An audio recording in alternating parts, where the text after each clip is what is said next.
सारा Gill Bible knowledge house में खुशामदीद। Bible मुकद्दस में से पुराना अहदनामा अमसाल की किताब 10वां बाब 14वीं है।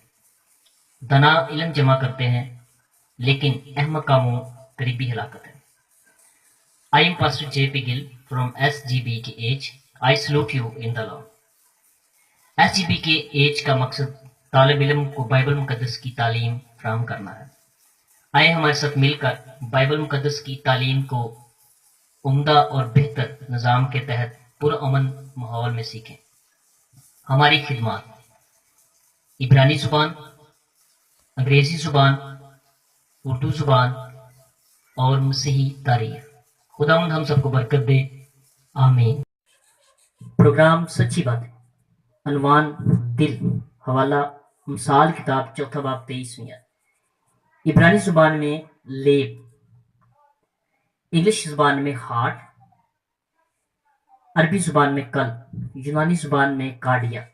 बाइबल में दिल को किरदार, शख्सियत, रज़ा, सोच वगैरह के लिए इस्तेमाल किया गया है। खुरूज किताब के 28वें बाब की 29वीं और 30वीं है उसके लिए है जो बदन में खून को गर्दिश देता है। दिल की मादी माहियत गोश्त है। दूसरा ग्रंथियोस का 3 बाब उसकी 3 है। इसके अलावा वो दिल इरादे, सोच और जज्बात का मरकज है। बाइबल में ये तासर बिल्कुल नहीं पाया जाता कि दिमाग ही शाऊर, ख्यालात और इरादे का मरकज है, बल्कि इन चीज़ों का ताल्लुक दिल से है। हमारी मौजूदा सोच के मुताबिक दिमाग ही शाऊर, ख्याल और इरादे का मरकज है और दिल जज्बात का, लेकिन बाइबल में ऐसा नहीं। दिल से मुराद शख्सियत का हर पहलू है, यानी नफसानी, दिमागी और जिस्मानी। यहाँ तक कि कई जगह दिल का तर्जुमा शख्सियत किया जा सकता है। पैदाइश किताब का 6 बाब उसकी 5वीं आयत, इंसान के दिल के तसव्वुर और ख्याल सदा बुरे होते हैं। इंसान का दिल बदलना चाहिए। ये एहसास पुराने अहदनामे का बुलंद तरीन ख्याल है। यिर्मयाह के सीफे के 24वें बाब की 7वीं आयत, हिजकिय्येल की किताब के 11वें बाब की 19वीं आयत के मुताबिक ये बात नए अहदनामे में मसीह के ईमानदार के दिल में सुकूनत करने से पूरी होती है। इफिसियों की किताब के 3 बाब की 17वीं आयत के मुताबिक दिल का सही रवैया तब शुरू होता है जब वो टूटता और शिकस्ता होता है। ज़बूर 51 उसकी 17वीं आयत, शिकस्ता दिल फरोतनी और तौबा की अलामत है। ये अच्छी दुआ है। ज़बूर 139 और उसकी 23वीं आयत, ऐ खुदा तू मुझे जांच और मेरे दिल को पहचान। मुट्ठी के आकार का मांसपेशियों से बना एक अंग है। ये एक पंप की तरह काम करता है। इस पंप से रक्त सारे शरीर में पहुंचता है और लौटकर वापस आता है। जाते समय ये ऑक्सीजन और अन्य पोषक तत्व लेकर जाता है और शरीर से वापस आते समय कार्बन डाइऑक्साइड लेकर वापस आता है। ये आने जाने का चक्कर चलाने के लिए ही ये पंप धक धक करता रहता है। हृदय के 4 हिस्से होते हैं, 2 दाएं और 2 बाएं, या 2 ऊपर और 2 नीचे। ऊपर वालों को कहते हैं एट्रियम और नीचे वालों को वेंट्रिकल। तो ये हुआ बायां एट्रियम और ये दायां एट्रियम। तो नीचे वालों के नाम क्या होंगे? बिल्कुल सही, बायां वेंट्रिकल और दायां वेंट्रिकल। हृदय में रक्त लाने और बाहर ले जाने के लिए मानो पाइप या ट्यूब यानी नलिकाएं होती हैं, जिन्हें रक्त वहनियां कहते हैं। यहां से शुरू होकर पूरे शरीर में रक्त की छोटी छोटी नलिकाओं का एक जाल सा बिछा रहता है। क्या तुम अंदाजा लगा सकते हो कि अगर इन सारी नलिकाओं को जोड़ दो तो कुल लंबाई कितनी होगी? 1 लाख किलोमीटर के करीब। यहाँ जो नीले ट्यूब दिखाए गए हैं वो बताते हैं कि इनमें अशुद्ध रक्त है। अशुद्ध का मतलब इसमें ऑक्सीजन कम है। और शरीर के ऊपरी हिस्से यानी सर और भुजाओं से रक्त यहाँ ऊपरी ट्यूब पर आता है और पेट, पांव इत्यादि निचले अंगों से इस निचली ट्यूब में आता है। दोनों मिलकर इस दाएं एट्रियम में कम ऑक्सीजन वाला रक्त छोड़ते हैं। इस एट्रियम का सिर्फ नीचे की तरफ यानी सिर्फ एक तरफा खुलने वाला एक वॉल्व है। ऐसे और भी दरवाजे हैं, इन्हें वॉल्व कहते हैं। ये वॉल्व तभी खुलेगा जब नीचे वाला वेंट्रिकल फैलेगा।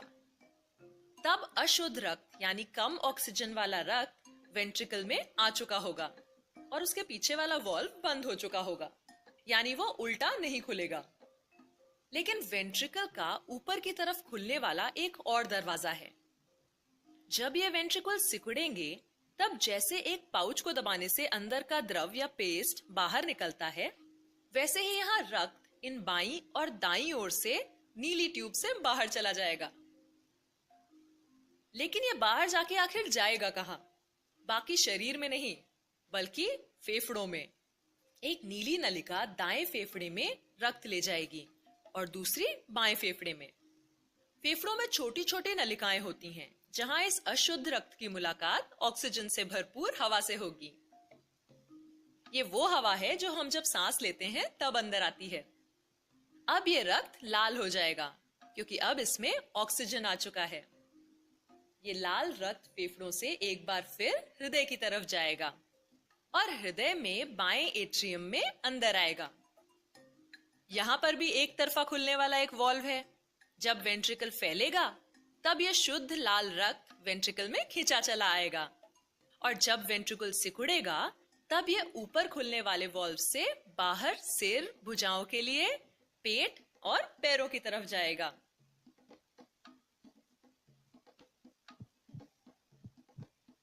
हृदय का सिकुड़ना और सामान्य हो जाना एक धक-धक यानी एक धड़कन बनाता है और ये धक-धक चलती रहती है।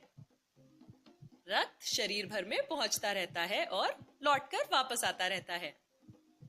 फेफड़ों में जाता है, शुद्ध होता है और फिर चल पड़ता है शरीर भर में ऑक्सीजन और पोषक तत्व पहुंचाने के लिए।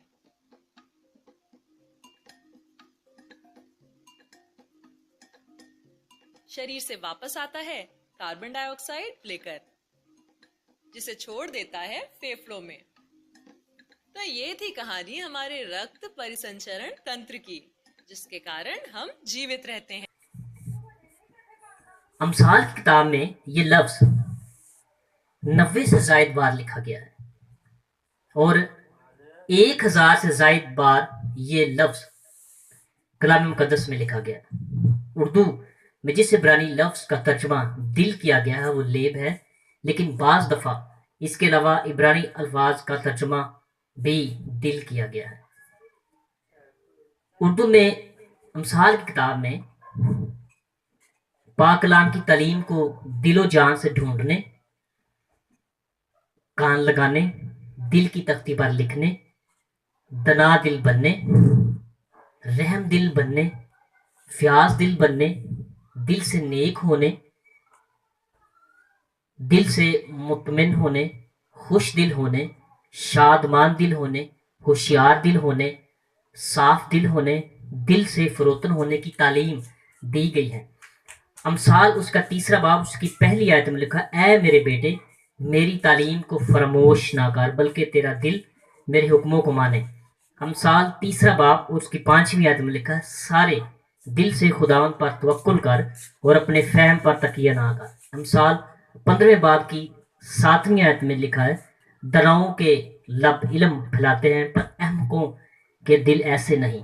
अमसाल 23वां बाब उसकी 12वीं आयत में लिखा है, तरबियत पर दिल लगा और इल्म की बातें सुन। खुदा हम सबको बरकत दे, आमीन।